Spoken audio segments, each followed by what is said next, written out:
There are many theories about Paimon's true identity, one of them being her being one of the Moon Sisters. If you don't know who the Moon Sisters are, let me explain the important details about them. There were three Moon Sisters, named Arya, Sonnet, and Canon. They are one of the oldest beings in the world, even older than Zhongli, who is more than 6,000 years old. They lived in a lunar palace and had the duty to change places at regular times. They had to do this 3 times a month. If they didn't, a disaster would occur the next day. To get straight to the point, I'll cut off some of the story and explain everything in detail in another video. There came a day where an ancestor of a Seelie and Outlander announced their love, but then, exactly a month later, the world experienced a calamity. The two lovers tried to flee the disaster, but ended up failing, and as a punishment, the two lovers were separated, with their memories completely erased. The carriage that the Moon Sisters used was tilted or overturned, and the morning stars, which they loved just as much as each other, was ransacked. This ended up with the three Moon Sisters turning on each other and killing each other, making the moon we see in Teyvat's sky one of their corpses. For reference, the Moon Sisters were often linked to music. Even the loading screen song was named by one of the Moon Sisters.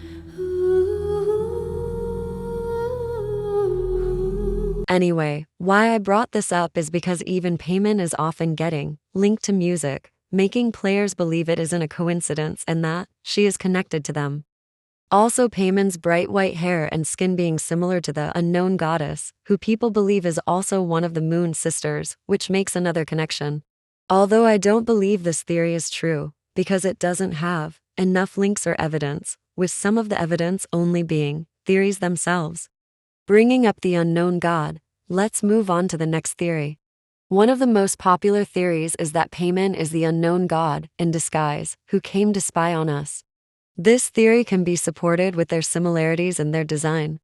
Like I brought up before, their bright white hair and skin, alongside their facial harmony, it's quite similar. I will admit, they really do look alike. But can you seriously say that the unknown god, someone powerful enough to take down the Traveler, with its original powers effortlessly, really take the form of a flying fairy just to spy on the Traveler? And I mean, just look at them side by side, they don't act like the same character at all. Can this flying fairy really be put side by side with the unknown god? Just look at it, it's either amazing acting or we're just hopping into conclusions. Also, look at the strength of the unknown god. She threw both of the travelers into Teyvat with just one lift of a finger. Do you really think she would have the time and patience to fight alongside the Traveler and be their guide? Especially considering how much Paimon gets bullied or made fun of. No way someone as serious as her would act all vulnerable and weak, and not snap at getting bullied. Also, if the unknown god changed her form to spy on the Traveler, because they're a descender, why didn't they do that to our Abyss sibling or the other descenders as well? Anyway, that closes my thoughts on this theory. Now the next theory. There is a theory that Paimon is the primordial one, also known as the first descender, but in a weakened state because of using too much of her power, like what happened with Nahida.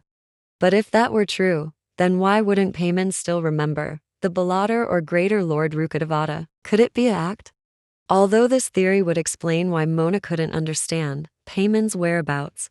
If Paimon really was the primordial one, why did she pretend not to remember the people who got erased by Irminsul? Did she do this not to reveal her identity? Or because she has evil intentions? Now on to the next theory. Remember the Seelie that fell in love with Outlander? Well, there's another theory that some players created indicating that Paimon is that Seelie, which would explain her small form and lack of memory of where she came from. Although this theory doesn't have much connections or explanations, and it's not likely, so let's take it lightly. The next theory is pretty short and unlikely too. Some players think that Paimon is connected to Istaroth or is Istaroth because of her ability to change the time. If you're unfamiliar with the name Istaroth, she's the god of time. Anyway, again, this theory is unlikely because the feature of being able to control the time is only for a better gameplay and has nothing to do with Paimon. Now on to the next theory, Paimon being from Celesta. I really like this theory because it's quite believable. Paimon is usually getting connected with Celesta, like in that quest where Canatella tells us that Paimon is a floating balloon, with the string flying up till even above the skies itself. Maybe Paimon is from Celesta and she got her memory wiped after doing something wrong, then got thrown into Teyvat, clueless of her original identity. It would also explain the traveler fishing out Paimon from the sea. I really like this theory because I don't think Paimon is evil, or maybe she was but she just doesn't remember. After doing lots of quests with Paimon and inspecting her personality, it really doesn't seem like Paimon has bad intentions. Anyway, that's most of the theories about Paimon's true identity and her whereabouts. If you want a second part of this series, let me know and I'll make one since there are still some other theories about Paimon. What do you think about these theories? Do you think Paimon has good or bad intentions with the Traveler? If you would like to know more about Genshin Impact's lore, updates, and theories, please subscribe. I hope to see you again soon. Goodbye for now.